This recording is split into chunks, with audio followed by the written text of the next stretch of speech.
California Governor Gavin Newsom is now calling his city's homeless encampments unacceptable, which is odd since he's the guy who, made them acceptable, turning sidewalks into red carpet events for drug addicts, thieves, and unemployed CNN anchors. On Monday, he urged cities to ban the camps from sidewalks, parks, and other public areas. So after years of denying the problem, he's now pretending to fix it, which is like putting on a condom as you're leaving a whorehouse.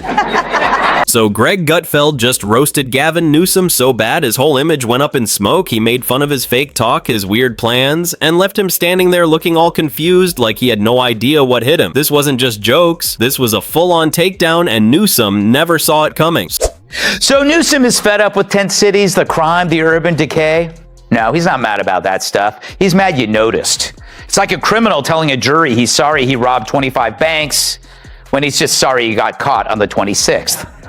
Because this isn't some spontaneous crisis. It's a man-made disaster like Chernobyl or Fox and Friends.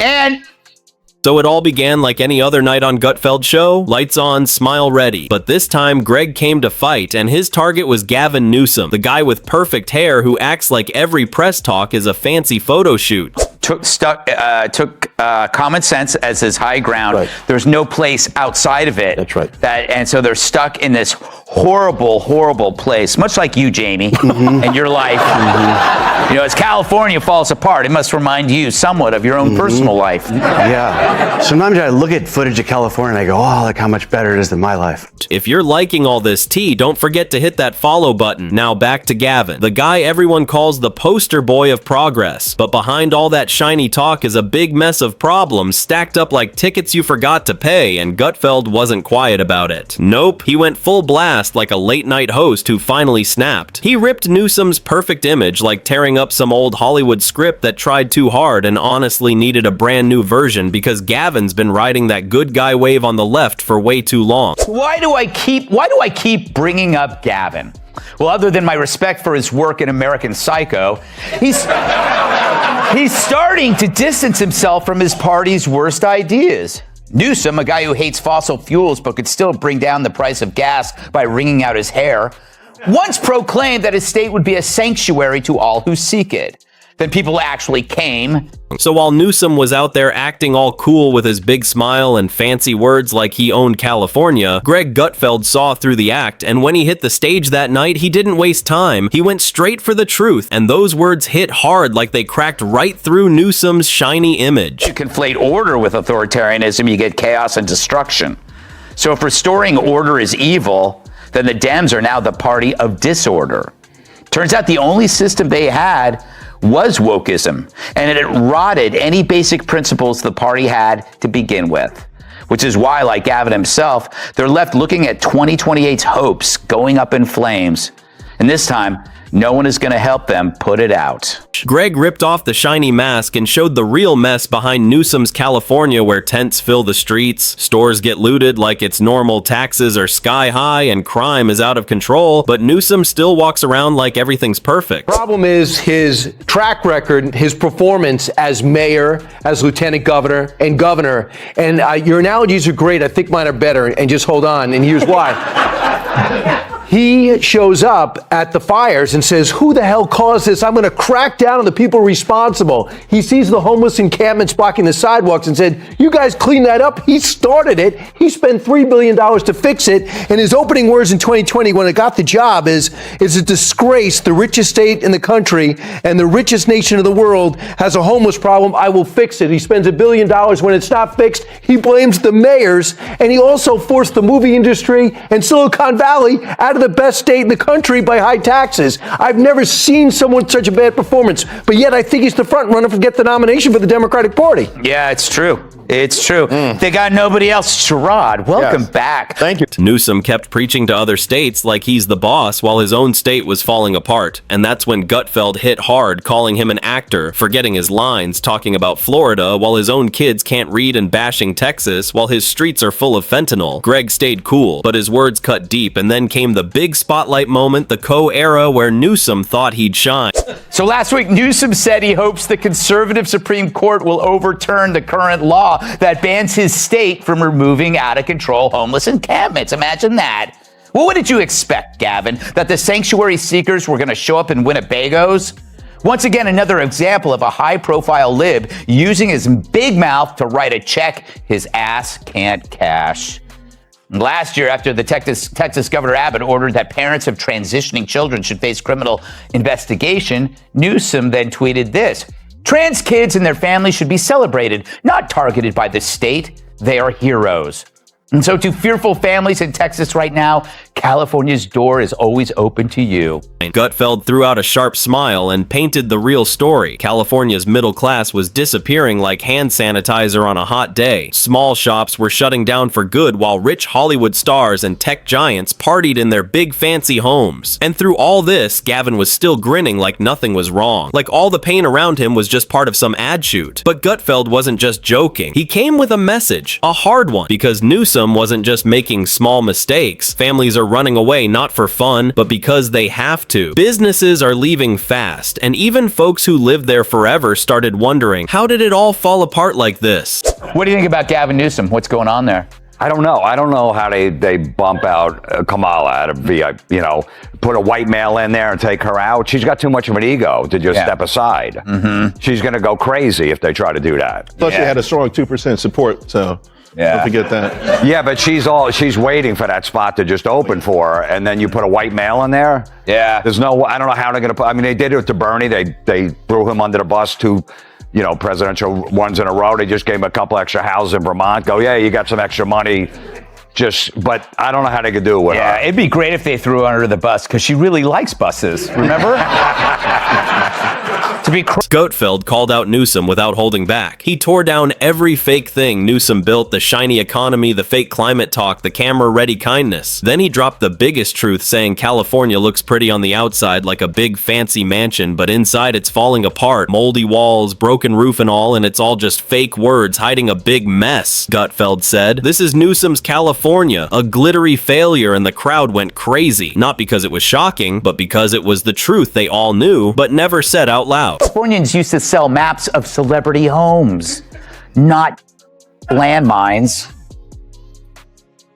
Now, instead of sightseeing, tourists play hopscotch so their shoes don't get hepatitis. And when residents complain, they're called cruel. And now we're supposed to believe Gavin? Hell no. All the problems of the last decade were based on his and his party's lies. People weren't laughing just because it was funny. They were laughing because they finally heard someone say the truth out loud. And while Gutfeld was tearing it all down, Gavin was probably somewhere thinking he was untouchable, maybe sitting in some fancy hotel or behind a big stage smiling to himself. But he had no idea Gutfeld was out here, not just poking holes. He was smashing through and dancing in the ruins, and the scariest part, Gutfeld said, wasn't just the fake talk or the bad leadership. It was that Newsom wanted to take that same broken plan and spread it everywhere across the country like California was his practice run, and now America was next in line for the mess.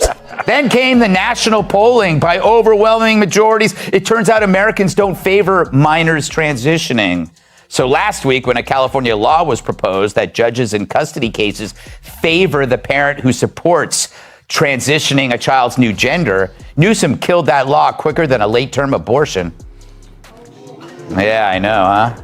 Now, the left, being the left, was outraged, but they missed something, because now Newsom says he only vetoed it since it's already the law. He wasn't playing around, he wrapped it all up with that straight face. Only he can pull off. Took a sip from his mug, gave the camera a little look like, yeah, Gavin, we see you, and no fancy hair gel's gonna fix this mess. And what made it hit so hard wasn't just the jokes or the jabs, it was how sharp it all was. Like Gutfeld didn't need to yell or act wild. He just dropped fact after fact with that sneaky sarcasm that slices deep, and then he took everyone on a little walk through the real California, the one where rich tech guys step over trash and worse just to get to dinner. The one where stores close, not because they're losing money, but because the streets are too wild and no one's in charge. And by the time he was done smiling through it all, the message was crystal clear. Newsom's California isn't some dream everyone should copy. It's a big red warning sign saying, don't go this way. Gavin ponders why Dems lost. We lost. We lost the popular vote and we lost the electoral vote. We got We got crushed. And we need to be humble about that, and we need to have some grace, and we need to understand why. Was it because of the incumbency penalty? Was it because of inflation? Was it because of interest rates? Was it because of immigration? Was it because we were too, quote unquote, woke? Was it because of issues with Israel? Was it all of the above? I think we are going through that forensic. We need to understand at the same time, we also have to push back against the whitewaters and headwinds of the Trump administration. He went straight for the fake stuff and didn't miss a single detail. He showed how Gavin told everyone to wear masks, stay home, shut down their lives, close churches and schools while he was out eating fancy dinner without a mask, sipping wine with rich folks. Like the rules didn't apply to him, Gutfeld didn't need to yell, he just let the craziness speak for itself, and the crowd laughed, not because it was funny, but because they already knew it was true. But no one had the guts to say it. And then came the part about people leaving, running from a state that made them feel unwanted. It sounded like a joke, but it wasn't. People were packing up because the leaders cared more about their own ideas than real life. And what made Gutfeld's attack hit so hard wasn't just the facts. It was how smooth he did it, like he pulled off Newsom's perfect mask without even trying. Voters. He's the classic wolf in sheep's hair gel. Just watch him answer the tough questions. Any other questions here? Yes, Governor. California has a terrible homeless problem. Why do you think that is? I appreciate that question. And I think it's a matter of perspective. Let's kind of flip the script on that, okay? Let's kind of put a new lens on that. I mean, you see a homeless man. I see an outdoorsman. We got a lot of natural habitat in this state, and I'm just so proud that so many people in California can take advantage of that. All right, next question. He went in on a man who spends more time in front of cameras than fixing real problems. Someone who acts all high and mighty preaching to other states, trying to look like a national hero with his perfect suit and serious face. But Gutfeld pulled back the curtain and showed what's really there, just a smooth talking puppet with fancy words and no backbone. And then he hit the part that had everyone buzzing Newsom's little secret dream of becoming president, like how can a guy running a state that's falling apart think he's ready to run the whole country? The streets are a mess. People are leaving businesses or shutting down, and yet this man still thinks he's the answer. And Gutfeld didn't get nasty. He didn't scream. He just dropped truth after truth with that cool smile and smart timing, and every joke, every jab, every pause hit deeper because it wasn't just funny, it was real. He showed how Newsom's whole act wasn't about helping people. It was about building a brand that's now falling to pieces under all the fake promises and big speeches, and Gutfeld proved you don't need to yell to tear someone down. All you need is facts, a little sarcasm, and a whole lot of confidence, because when you speak the truth in a world full of lies, it hits hard like a punch you never see coming, and that night Gutfeld didn't just win, he crushed it. And somewhere in California, Newsom is still sitting there wondering what just happened, and the answer is simple. Reality finally caught up, and Greg Gutfeld was the one who delivered it with a smile.